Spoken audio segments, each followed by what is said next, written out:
둘이 아니요 한 몸이니. 이 시간에는 마가복음 10장 1절부터 16절까지 나와 있는 이혼 논쟁에 대해서 여러분들하고 말씀을 나누려고 합니다. 이혼 논쟁이라고 했지만 사실은 남자와 여자, 결혼과 이혼, 그리고 부모와 아이, 이러한 가정과 관련된 좋은 그런 내용들이 많이 포함되어 있습니다. 예수님께서 2000년 전에 어떻게 오늘날도 현대인들이 다 이루지 못한 그러한 생각을 하셨을까요? 오늘 재미있는 이야기 함께 나누고 싶습니다. 본문을 읽어볼까요? 예수께서 거기서 떠나 유대 지경과 요단강 건너편으로 가시니 무리가 다시 모여들거늘 예수께서 다시 전례대로 가르치시더니 바리새인들이 예수께 나와 그를 시험하여 묻되 남편이 아내를 버리는 것이 옳으니까? 대답하여 이르시되 모세가 너희에게 어떻게 명하였느냐? 이르되 모세는 이혼 용서를 써주어 버리기를 허락하였나이다. 예수께서 그들에게 이르시되 너희 마음의 완악함으로 말미암아 이 명령을 기록하였거니와 창조 때로부터 사람을 남자와 여자로 지으셨으니 이러므로 사람이 그 부모를 떠나서 그 둘이 한 몸이 될지니라. 이러한즉 이제 둘이 아니요 한 몸이니 그러므로 하나님이 짝지어 주신 것을 사람이 나누지 못하리라. 집에서 제자들이 다시 이를 물으니 이르시되 누구든지 그 아내를 버리고 다른 데 장가드는 자는 그녀에게 간음을 행하며 또 여자가 남자를 버리고 다른 데로 시집가면 간음을 행함이니라. 몇 군데 좀 번역상의 어떤 쟁점을 말씀드리면 사람이 아내를 버리는 것이 옳으니까 사람도 맞는 번역입니다. 마치 영어하고 영어 man하고 같아요. 아내이르 사람이고 남자예요. 근데 그 뒤가 구네이 이게 아내잖아요. 그럴 때는 여기를 남편으로 번역하는 것이 더 좋을 것 같습니다. 그러니까 남편으로서 사람이 아내를 버리는 것이 옳으냐 이렇게 질문한 것이죠. 그다음에 창조 때로부터 사람을 남자와 여자로 지으셨으니 근데 여기 남자와 여자가요. 그 영어로 말하면 male and female이에요. 그러니까 수컷과 암컷.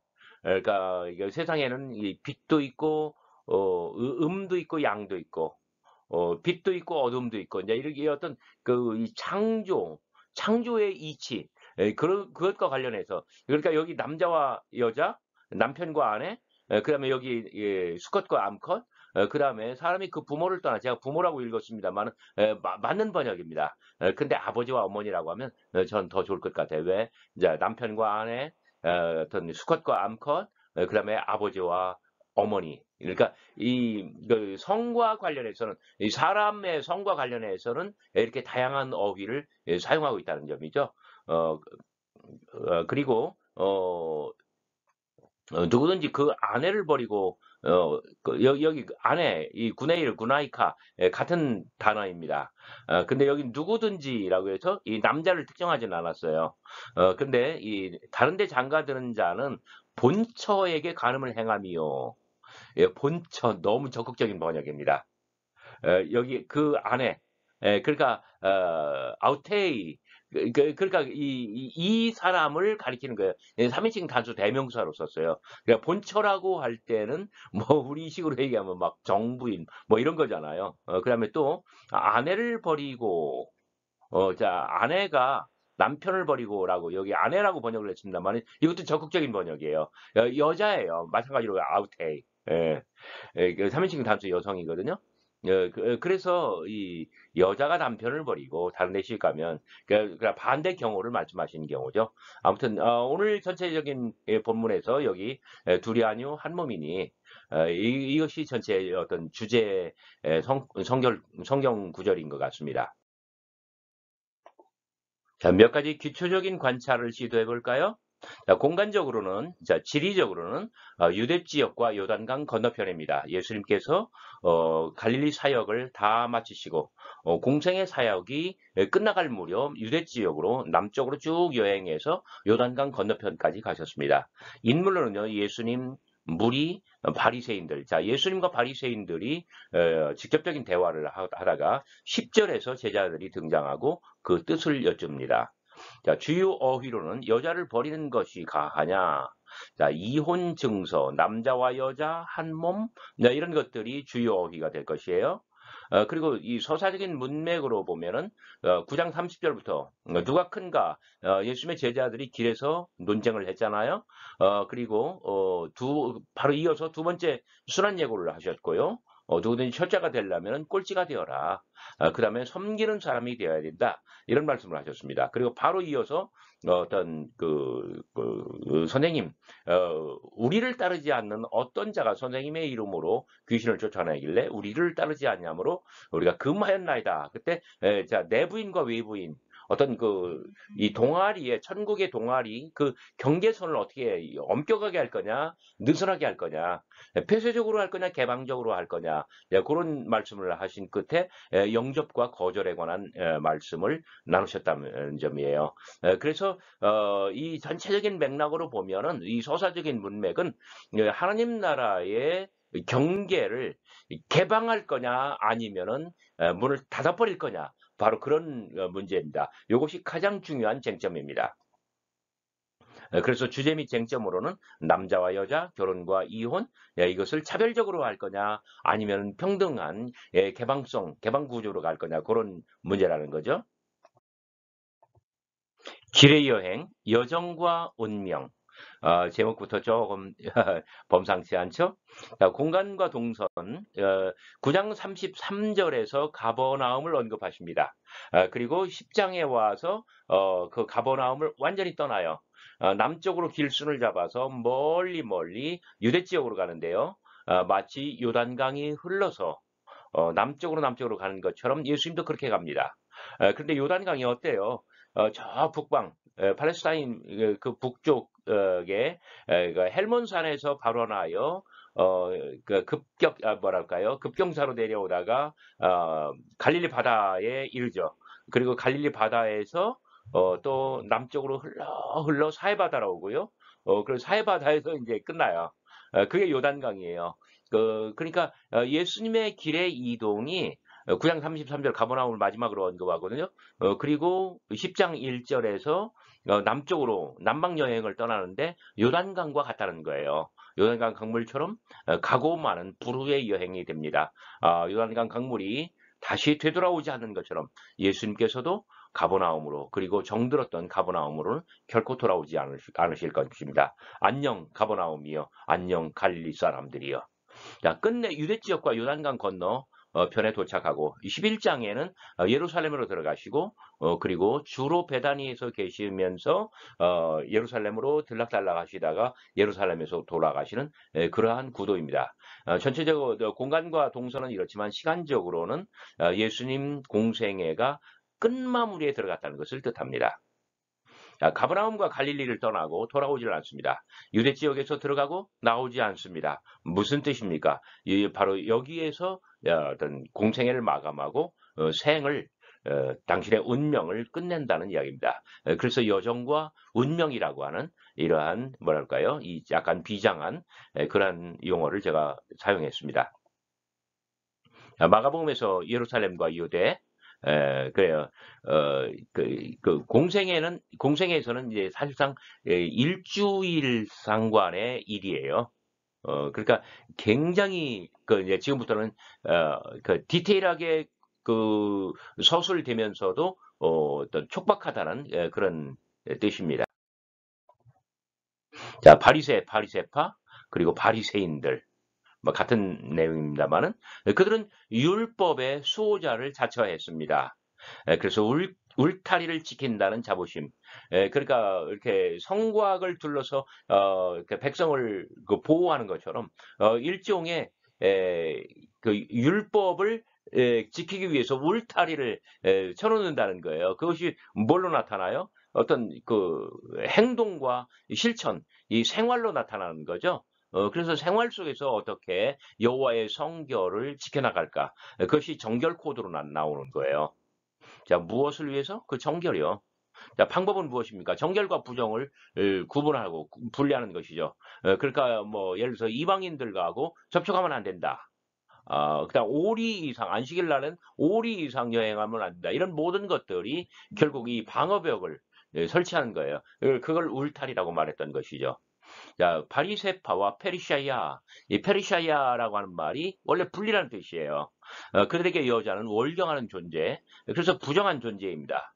그러니까 오늘의 그 어떤 쟁점, 사람이 또는 남자가 남편이 아내를 버리는 것이 옳습니까? 이런 어떤 맥락에서 하는 거예요. 바리새파는 요게 굉장히 중요한 겁니다. 어떤 나름의 독특한 역사를 가지고 있어요. 대략 그 바리새파, 사두개파, 뭐 그다음에 SNF파 이런 것, 이 유대 사회 안에 유대 민족 안에 이런 분파, 이 정파, 종파들이 발생한 것은 기원전 100년경입니다. 예수님 탄생하시기 한 100년쯤 전에요. 1세기 전에요.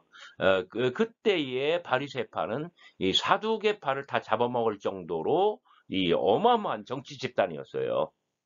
그러다가 막 이게 완전히 막 도륙이 나요. 바리새파 사람들이 기원전 한 2, 30년 때인가요? 아니, 그보다 좀 더 전에. 그들이 800명이나 예루살렘에서 십자가에 달려가지고 다 죽어요. 그렇게 처형을 당해요. 그리고 더 많은 사람들이 해외로 다 도주하고요. 그때 이제 그 힐렐이라고 하는 랍비를 통해서 이 정치 집단이 종교 집단으로 완벽하게 변형돼요. 그러다가 또 예루살렘 멸망과 그러니까 유대 전쟁과 때를 같이 해서 요나단 벤 자카이라고 하는 그런 랍비와 함께 지금 텔라비브 바로 근처 요바로 또는 야브네로 이주를 합니다. 그래서 이 학문의 공동체로 또 한 번 변신을 합니다. 그래서 구약 성경, 그다음에 미시나, 탈무드 이런 모든 것들이 이 야브네에서 바닷가 텔아비브 근처 거기서 완성이 되는 거예요. 그래서 정치에서 종교로 그 from politics to piety 그 어떤 그 경건의 종교, 정결의 종교로 또 종교에서 그 다음에는 어떤 학문의 그 종파로 아주 이게 화려하게 변신을 합니다. 그런데 예수님과 또 그다음에 기독교 기원과 관련해서는 다 부딪히는 게 이 2번이에요. 종교, 경건, 다른 말로 하면 정결. 그래서 이 바리새파가 이런 어떤 그 생리적인 또는 생내적인 그런 특성을 가지고 있다는 점 기억하시면서 바로 이 단계에서 그 어떤 이혼 논쟁이 나왔다는 걸 아시면은 어떤 오늘 본문 이해에 좀 도움이 더 될 것 같습니다. 바리새인들의 뜬금없는 질문. 사람이 아내를 버리는 것이 옳으니까? 남편이 아내를 버리는 것이 옳으니까? 그들은 예수를 시험하기 원합니다. 대체 무엇을 이야기하는 거예요? 성서에 대한 지식을 시험하나요? 아니면 여성과 정결에 대한 예수의 판단을 어떤 시험하나요? 그들은 그들 나름대로의 어떤 그 기준이 있어요. 울타리가 있어요. 그들의 어떤 이데올로기가 있어요. 그들의 역사가 있다고 말씀드렸잖아요.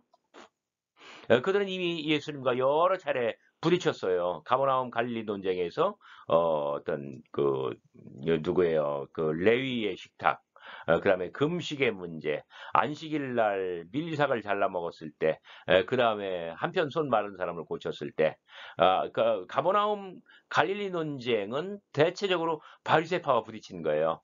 그리고 달마누다에 도착했을 때 그 하늘로서 오는 표적을 요구했거든요. 그리고 그 7장에는 아주 지긋지긋한 정결 논쟁. 그리고 예루살렘에 와서도 그럴 것인가? 이 유대 논쟁에서도 바리새인들하고 또 부딪힙니다. 그런데 그들은 네트워크가 굉장히 많이 발달하여 있습니다. 굉장히 특이해요. 이들은 어느 한 구역에 어느 한 그 도시나 지역에 사는 것이 아니라요. 팔레스타인 전체 아니면 뭐 바벨론이나 해외까지 막 어마어마하게 네트워크가 다 발달돼 있고 다 연결돼 있다는 점이에요. 그래서 한 군데에서 부딪혔으면 다른 쪽으로 금방 소문나는 것은 당연합니다. 그러니까 예수님에 대해서는 서로들 소식을 주고받았죠. 남자가 아내를 버리는 것이 옳은가? 이게 왜 여성은 근본적으로 피해 유출, 월경을 하고 그래서 부정한 존재니까요. 자, 예수님의 반문과 바리새인들의 대답. 3절. 모세가 너희에게 어떻게 명하였느냐? 바리새인들의 성경은 구약과 구전입니다. 구약이라고 하면 기록된 문서죠. 구전이라고 더 중요한 게 이 사람들한테는 구전이에요. 입에서 입으로 전해져 내려오는 것. 그들의 대답은 뭐예요? 모세는 이혼증서를 써주어 버리기를 허락하였나이다. 그런데 구약의 율법과 바리새인들의 대답을 비교해보면 정말 놀랍습니다. 자, 모세가 전한 율법은 구체적으로 신명기 24장을 말합니다. 사람이 아내를 위하여 데려온 후에 수치되는 일이 그에게 있음을 발견하고 그를 기뻐하지 아니하거든 이혼정서를 써서 그 손에 주어 그를 자기 집에서 내어 보낼 것이요. 자, 이것이 신명기 24장에 있는 모세가 전한 율법이에요. 그런데 바리새인들의 대답은 뭐냐면 가운데를 다 빼먹고 모세는 이혼증서를 써주어 버리기를 허락하였나이다. 그러니까 여기 요 말을 빼먹은 거예요. 그 다음에 내어보낼 것을 버린다는 것으로 바꾼 것이고 여기 수치되는 일 기억해 주시기 바랍니다. 바리새인들의 왜곡, 이혼의 조건을 전체적으로 삭제했죠. 그 다음에 이혼 증서를 써준 다음에는 보낸다. 엑스 아포스텔레이, 아포스텔레, 예, 아포스텔레가 보낸다는 얘기예요. X는 뭐냐면은 바깥으로, 바깥으로 내보내는 거예요. 그러니까 집안에서 집안 밖으로, 그러니까 친정으로 보내는 것을 뜻합니다. 그런데 여기 X 폴류타이 이것은 완전히 그냥 그 아폴루사이 죄송합니다. 아폴루사 이것은 완전히 폐기하는 거예요. 그냥 막 막 죽이는 것은 아니지만은 그냥 내다 그러니까 쳐 버리는 거예요. 그렇게 이렇게 이 바리새인들은 모세가 전한 율법을 어마어마하게 뭐랄까요 왜곡시키고 있는 거예요. 그것은 아마 기록된 말씀으로서의 구약 성경 히브리 성서뿐만 아니라 구전을 더 중시하기 때문에 그런 측면이 있습니다. 기억해 주시면 좋겠습니다. 자, 말씀의 근원부터 생각하는 모세가 전한 율법의 근본이 뭐냐? 그 근원이 뭐냐? 그 본래 취지가 뭐냐? 예수님께서는 새로운 문제를 제기하십니다. 자, 모세가 전한 율법조차 가부장적입니다. 그것이 주어진 이유는 무엇일까요? 너희의 마음이 완악함으로 말미암아 이 명령을 기록하였거니와. 율법은 그들의 마음의 완악함을 인하여 주신 명령일 뿐입니다. 마음의 완악함, 스클레이로카르디아, 이것은 계속 불순종하여 하나님의 뜻에 무감각해진 인간의 마음을 언급하는 것입니다. 그래서 3장 5절, 6장 52절, 8장 17절에 나와 있는 마음의 완악함, 포로시스, 그거하고는 조금 헬라어가 약간 달라요. 비슷한 뜻이기는 합니다. 자, 거기 비해서 창조에 깃든 만물의 이치는 무엇과도 같을까요? 자, 하나님께서는 창조의 처음부터 그들을 남자와 여자로 지으셨다고 합니다. 자, 예수님께서 여기 창조, 아르케이, 이 창조에 대해서 말씀하신다는 점, 굉장히 아주 어떤 예수님께서는 이 근본의 문제를 지금 제기하시는 거예요. 자, 본문을 좀 깊이 관찰하다 보면은, 아까 본문을 읽을 때 제가 여러분들에게 말씀을 드렸습니다. 사람이 아내를 버리는 것, 거기서 이걸 남편으로 번역하는 게 좋다고요. 아내를, 그 다음에 구네이, 그 다음에 남자와 여자로 지으셨으니, 근데 이거는 male and female이라고 그렇게 번역하는 게 좋다고 그랬어요. 아르센 카이 세일루, 아르센 카이 세일루. 그러니까 male and female이에요. 이것은 모든 생물, 동물에는 암수가 있잖아요. 이게 수, 그다음에 이게 암이란 말이에요. 그다음에 사람이 그 부모를 떠나 부모라고 번역을 했습니다만은 톤 파테라 카이 테인 메이테라 father and mother 그러니까 부모 이렇게 해도 돼요. 근데 자 여기 잘 보시기 바랍니다. 자 남편과 아내 그 다음에 수컷과 암컷, 그 다음에 아비와 어미, 그러니까 이런 명암, 빛과 어두움, 영, 뭐 이런 것처럼 이게 동양 철학의 어떤 동양적 세계관의 그런 거잖아요, 일종의. 그만큼 예수님께서는 어떤 창조의 이치, 온 세상 만물에 이런 것들이 다 배어 있다는 거예요. 자, 그러니까 이 음과 양, 그러니까 뭐 보름달과 금음달 뭐 이런 것처럼 달이 기울면 달이 차면 기운다고 이 만물의 이치가 그런 거 아니에요? 그러니까 이것은 대등한 거예요. 동격, 동급인 거예요. 예수님께서는 바로 그러한 점을 착안하셨고 마가는 그러한 면모를 여기에 잘 표현을 한 것입니다. 자, 남자와 여자는 밤과 낮, 음과 양처럼 창조에 깃든 자연의 이치입니다.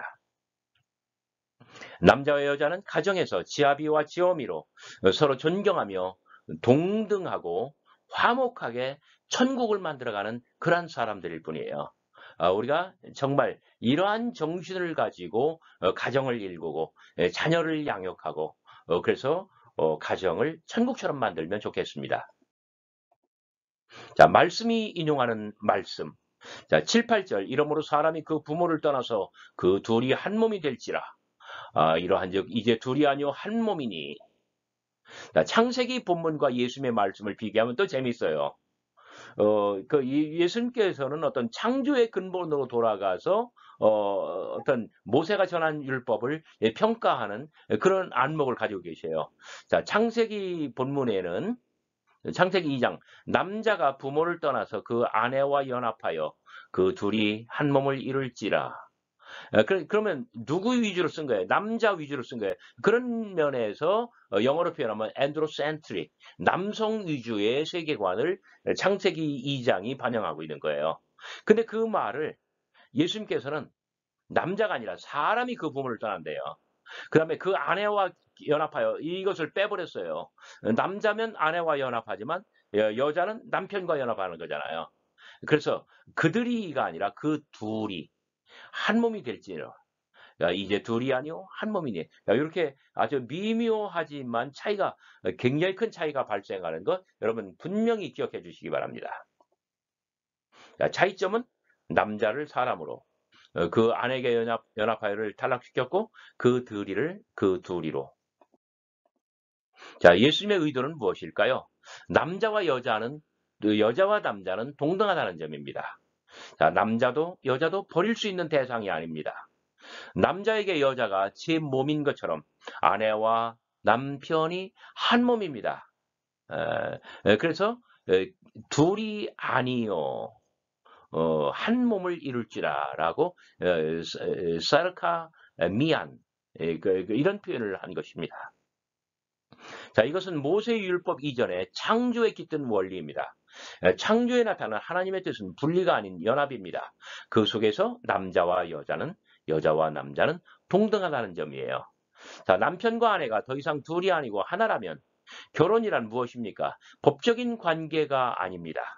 결혼과 가정은 피로 맺은 혈연 관계, 이 말 굉장히 강조하고 싶은 말이에요. 그래서 부모와 자식처럼, 형제 자매처럼, 자, 이것은 우리가 여러분들 부모를 선택해서 낳나요? 아니잖아요. 자식을 여러분들이 원하는 대로 낳나요? 아니잖아요. 어떤 가정에서 맺는 형제 자매 관계도 마찬가지예요. 그러니까 남편과 아내 어떻게 보면 결혼은 선택이지만 그러나 일단 결혼을 하고 나면 선택이 아니라 어떤 이 피로 맺은 혈연 관계라는 점입니다. 그래서 9절 그러므로 하나님이 짝지어 주신 것을 사람이 나누지 못하리라. 예수님께서 이렇게 말씀하신 거예요. 자, 마가복음 이제 두 번째 본문 사람들이 예수께서 만져주심을 바라고 어린아이들을 데리고 오매 제자들이 꾸짖거늘 예수께서 보시고 노하시어 이르시되 어린아이들이 내게로 오는 것을 용납하고 금하지 말라. 하나님의 나라가 이런 자들의 것이니라. 내가 진실로 너에게 이르노니 누구든지 하나님의 나라를 어린아이와 같이 받들지 아니하는 자는 결단코 그곳에 들어가지 못하리라 하시고 그 어린아이들을 안고 그들 위에 안수하시고 축복하시니라. 자, 재밌는 관찰. 금하지 말라도 두 번째 나온 이야기예요. 어디에서 한 번 더 나왔나요? 우리를 따르지 아니하는 어떤 자가 그 주님의 이름으로 귀신을 쫓는 것을 보았습니다. 우리를 따르지 아니하므로 금하였나이다. 그때 예수님께서 금하지 말라 말씀하셨어요. 그 다음에 어린아이 제가 이제 이렇게 주황색으로 표현을 했는데 이 단어가 파이디온 4번이나 나오네요. 어린아이가 등장하는 두 번째 본문이기도 합니다. 한 번은 어디에 나왔나요? 그 9장 9장 35절쯤에 나왔죠. 자, 본문 관찰. 공간은 마찬가지로 유대 지역 어느 요단강 건너편의 어느 집안입니다. 예수님 제자들, 사람들, 어린아이들. 주요 어휘로는 금하지 말라, 용납하고 금하지 말라. 용납하라는 뜻입니다. 자, 하나님의 나라는 이런 자들의 것이니라. 전체적인 서사의 문맥, 누가 큰가, 두 번째 순환 예고, 꼴찌됨과 섬김의 제자도, 그 다음에 어떤 내부인과 외부인, 영접과 거절. 그러니까 하나님의 나라를 어느 만큼으로 설정할 거냐, 어디에서 금을 긋고 어디에서 문을 닫을 거냐. 근데 제자들은 자꾸 축소지향적으로 가지만 예수님께서는 금하지 말라, 용납하라, 개방하라. 이렇게 나와요. 자, 어른과 아이, 앞본문과 관련하면 가정의 주제입니다. 자, 만지고 어루만지면 사람들이 예수께 만져주심을 바라고 어린아이들을 데리고 오매. 자, 만져달라고 히나 아우톤 합세이타이, 합토마이, 그러니까 만지다. 그 아이들을 만져주시라고. 자, 만짐은 어루만짐이며 보는 것입니다. 무한한 신뢰와 사랑, 북돋움, 격려. 그러니까 여러분들 자녀들을 이렇게 등 두드려줘 보세요. 토닥토닥. 얼마나 좋아요. 그 격려하는 거예요. 이게 등을 토닥토닥 그 두드려주는 것은 앞으로 나아가라고 힘을 실어주는 거거든요. 그때 어린아이들은 또 자녀들은 무한한 힘을 받습니다. 아, 우리 아빠가 우리 엄마가 나를 후견하고 뒤에서 밀어주는구나. 내가 의지할 분이시구나. 이제 그런 어떤 어마어마한 힘, 격려를 받아요. 자, 예수님의 만짐과 보듬음. 예수님께서 만지시고 보듬으실 때 병마가 사라지고 사람이 온전해집니다. 손을 얹으면 사람이 고침을 받고요. 손을 잡아 일으키시면 죽었던 자가 일어납니다. 병마에 사로잡혔던 자가 일어나서 치유함을 얻습니다. 만짐은 권능을 발현시키며 기적의 치유를 가져옵니다. 그래서 여러분들도 여러분들의 자녀를 등 두드려 주시라고 하는 거예요. 자, 사람들은 예수님을 만집니다. 예수님이 다 못 만지니 사람들이 막 예수께 쇄도해서 자기들이 예수님을 만져버려요. 만지면 이런 효과가 있다는 거예요. 자, 꾸짖고 분노하고. 그러나 거기에 비해서 제자들은 어때요? 꾸짖고 분노합니다. 그 반대로 예수님께서 보시고 그걸 다시 노하십니다. 그러니까 어떤 분노의 맞교환. 제자들의 꾸짖음, 에피트마오, 이것은 애들은 가라 이런 뜻일까요? 정말 그런 것 같네요. 하나님 나라의 새로운 질서에 대한 어떤 기대심 때문에 자기들은 마음이 급해요. 누가 어떤 하나님의 나라가 오고 질서가 바뀔 때에 누가 어떤 수익권을 차지하느냐 거기에 정신이 팔려 있어요. 근데 애들은 성가 싫잖아요. 그러니까 애들은 가라 하는 거죠. 자, 거기에 비해서 이 제자들의 꾸짖음에 대해서 예수님의 어떤 분노가 터집니다. 이미 여러 번 가르치셨어요. 자기를 부인하라고. 무사람의 끝이리며 무사람을 섬기는 종이 되라고요. 어린아이를 품으며 영접하라고요. 누구든 약하다고 버리지 말라고요. 한 몸이 되라고요. 제자들의 행태가 바리새인들의 행태와 무엇이 다릅니까? 용납하고 금하지 말라. 14절 어린아이들이 내게 오는 것을 용납하고 금하지 말라. 하나님의 나라가 이러한 자들의 것이냐. 자, 여기서 용납하라. 그 다음에 금하지 말라. 메이 콜루에테. 9장 38절에 이미 한번 반복된 말씀이죠. 자, 16절 그 어린아이들을 안고 그들 위에 안수하시고 축복하시니라. 예수님께서는 이미 9장에서 한번 모범을 보이셨습니다. 9장 36절, 37절에서 아이들이 오자 바로 용납하시고 영접하셨어요.